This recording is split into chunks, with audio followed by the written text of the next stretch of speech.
Yo mga kalakbay, welcome again to my new vlog. Andito ko ngayon sa, wala nyo, Domus Giuseppe Formation Center, Military Ordinariate of the Philippines. Ito nga pala mga kalakbay, ang aming formation house sa mga gustong maging pare, sundalo, police, Coast Guard, Bureau of Fire, BJMP, Military Ordinariate of the Philippines. Ito na ang aming formation house. Tara, pasukin natin. Ano bang meron dito? So, ito. Wow. Entrance.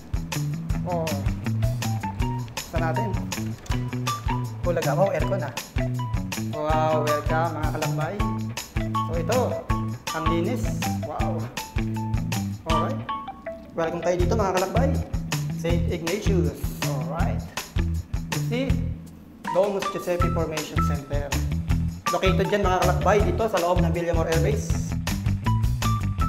At syempre, pasok ka dito. Alright, ito pa rin, walang pagbabago. St. Joseph, nakabang. Ito. Wow.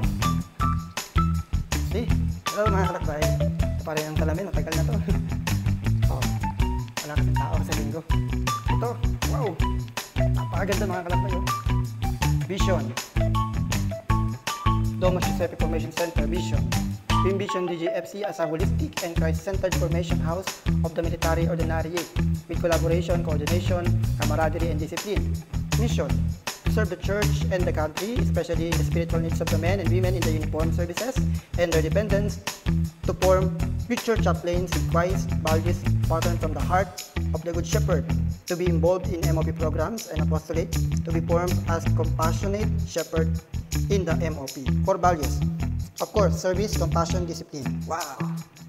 Ganda mga kalakbay. So, ito. Alright. So, alumni. Kasama na ako sa alumni. Hinapan natin pangalan pa siya. Siyempre, alumni. Father Salcedo Calvo. Ay, wala ako. Wala ba ako? Nasaan ba ako dito? Ayun, kita nyo. Ito mga kalakbay. You see? Oh, alumni ako dito. Alright. So, ito. Ang team of formation, of course. Ito. Ang ating team of formators: Domus Rector, Father Crismar Laguno; Domus Economus, Father Henji Cañete; Spiritual Director, Father Elvin Carupo; Domus Prefect of Discipline, Reverend John Lawrence Tupas; of course, our Bishop, Most Reverend Oscar Jaime L. Lorenzo, TD, SDHD.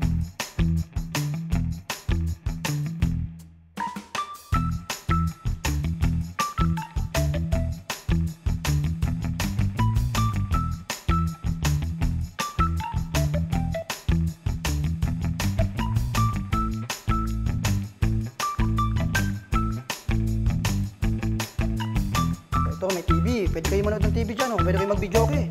Oh, saan ka pa? Maraming mga bisita ito. Oh. At ito nga pala mga kalakbay, ang aming, of course, ang aming St. Joseph Chapel. Pasokin natin. Let's go. Wow. You see, mga kalakbay. Oh. Oh. Wow. Oh. Everyday mga kalakbay, nag-holy hour dito. Everyday yan. Yun ang aming practice dito. Kaya nakaprepare na, mag-holy hour na sila mamaya. So, ito ang aming chapel. Tandaan nyo, ito, natutunan namin dito sa aming formation. Everyday ang holy hour. Oh, ayan, holy hour in front of the Blessed Sacrament. Oh, ganda, di ba? Oh, ganda. Ganda dito mga kalakbay. Kaka-relax, di ba? Of course, dito, sa labas. Oh, yun. Meron tayong Father, shout out! Sa Father Meds. Air Force din yan. So ito, si Mama Mary. Kita nyo naman, oh. Wow. Ito, may mga alaga tayong mga hayop dito. May kalapati. Oh, may bibe. May malaking manok. Laki ng manok, oh. Oh. May itim yung manok din, oh. So ayan. Dati dyan, nakakulong yung mga ibon namin dati na lovebirds, mga kalakbay. Alright. So ayan. Ito. Sakta pa. Dito lang yan. Sa aming formation house. Kaya kung gusto mong maging miyembro ng Military Ordinariate of the Philippines, inquire na, apply na habang maaga pa. Diba? Nag-entertain tayo. Wala tayong sinasayang na oras sa pagtawag ng Panginoon.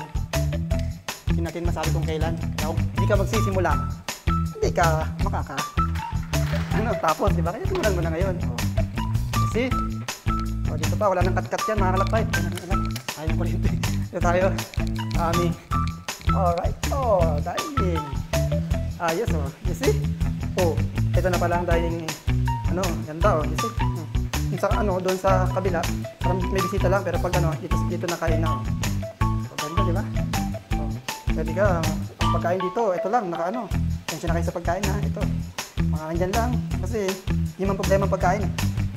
Ang dami, anytime, pwede kumain dito. Di ba? Ito, ang isda, aquarium, sangka pa. Ganda, meron pa, ano to? Pagong ka to? Pagong, ayun, pagong. So yun mga kalakbay. Hanggang dito na lang muna tayo, ha? Ayoko na muna kayo itutur ko ba kayo? Sige, try natin. Sige.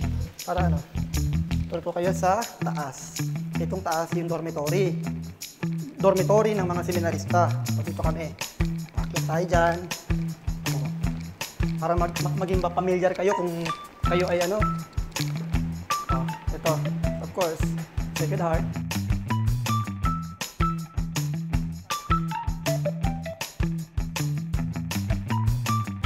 So dyan nag-aaral ang mga seminarista. At of course, meron tayong 4 na dormitory. St. Luke Dorm, St. John's Dorm, ito, St. Matthew's Dorm, at St. Mark's Room. Okay? So, ito, sangka pa. Alright? Yung CR, huwag na natin puntahan siguro. Ano bang makikita natin dito? Tinauna, baka madumi. Wow! Bulaga ako. See? Malinis, diba? Sangka pa. Diba? Sa kabila. Naalala ko talaga yung pagiging seminarista ko noon. Dito. Alright, malinis. You see? Ganyan kadisiplinado ang mga seminarista ng MOP. Diba? Dito, talagang discipline is your responsibility. Hindi ka dito talagang talagang hinihigpitan. Dito ay talagang self-discipline, ikaw na mahihiya na hindi maging disiplina sa sarili mo. Kasi syempre, kailangan maging responsibilidad bilang mga tao, bilang seminarista, in the future, bilang mga future priest at future official, future mga chaplains. Hindi ka lang syempre isang sundalo, hindi ka lang isang pare. Sundalo at pare ka. Kaya kailangan disiplinado ka. At ang pagiging disiplinado, umpisa mo sa sarili mo. Kaya dito, pinapractice na yan. Kaya dito yan. Form na form ang mga seminarista. Talagang, of course. So mga kalakbay, hanggang dito na lang muna tayo. Maraming salamat sa inyong panonood. Don't forget to subscribe to my YouTube channel and to follow and like my Facebook page. God bless.